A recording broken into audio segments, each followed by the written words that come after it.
በታይላንድ ሀገር በሚካሄደው የዓለም አቀፍ የሙዋይ ታይ ውድድር ላይ ለመጀመሪያ ጊዜ ኢትዮጵያን የሚወክሉ ተወዳዳሪዎች ዝግጅት እያደረጉ ይገኛል። አሰልጣኝ ማስተር ተሾመ ይስማው በመድረኩ ውጤት ለማስመዝገብ እንደሚጥሩም ተናግረዋል። አዲሱ መንገሻ ተጨማሪ ያለው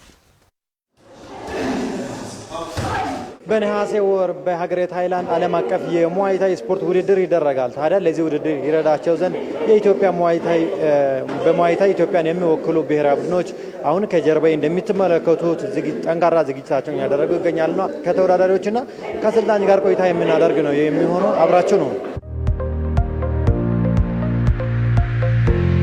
በሳምንት 6 ቀን ነው የምንሰራው። እሁድ ብቻ ነው የምናርፈው። በቀን 7 ሰዓት ምናምን እንሰራለን።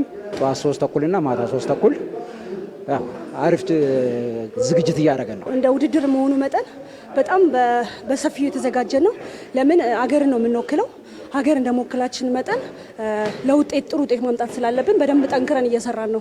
የራሱ ስራ አለው። 1 ሰዓት ሩጫ አለው። ከዛ በኋላ ስፓሪንግ አለው፣ ሻዶ አለው፣ ብዙ ስራዎች አሉት። ያ ማለት ጥሩ ውጤት እንድናስመዘግብ ጠንክረን እየሰራን እንገኛለን። ትሬኒንጉ ጠንካራ ነው እንደምታየው ነው። በቀን ውስጥ የ4 ሰዓት ትሬኒንግ ነው የምንሰራው። ወደ 10 ኪሎ ሜትር ሩጫ ሮጣለን። የቀረውን ደግሞ እዚህ አይተሃል ምን ያህል ትሬኒንግ እንደምንሰራ። ቆንጆ ነው። ሁላችንም ሀገራችንን ለማስጠራት አቅማችን ከሚችለው በላይ እየጣርን ነው።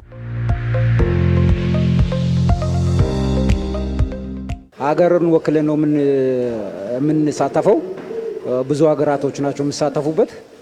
ያው ኢትዮጵያ በዚህ ውድድር ገና የመጀመሪያ ነው። ስለዚህ ጥሩ ውጤት ጠብቁ። ጥሩ ውጤት ይዘን እንመጣለን። ሀገራችንን እንደመወከላችን መጠን ውድድሩ ላይ ብዙ አይነት ሀገራት ይሳተፋሉ። ስለዚህ የኛ ሀገራችን ወክለን እንደሚናችን መጠን ወርቅ ለማምጣት ነው የምንሄደው።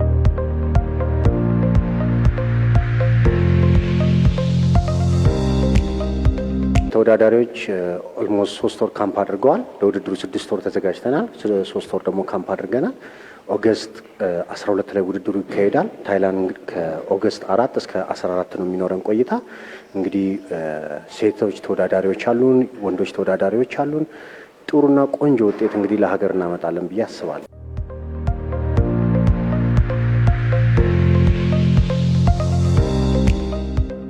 እንደ ሀገር ልጆቹ ጊዜያቸውን፣ ገንዘባቸውን ኢንቨስት እያደረጉ እየሰሩ ይገኛሉ።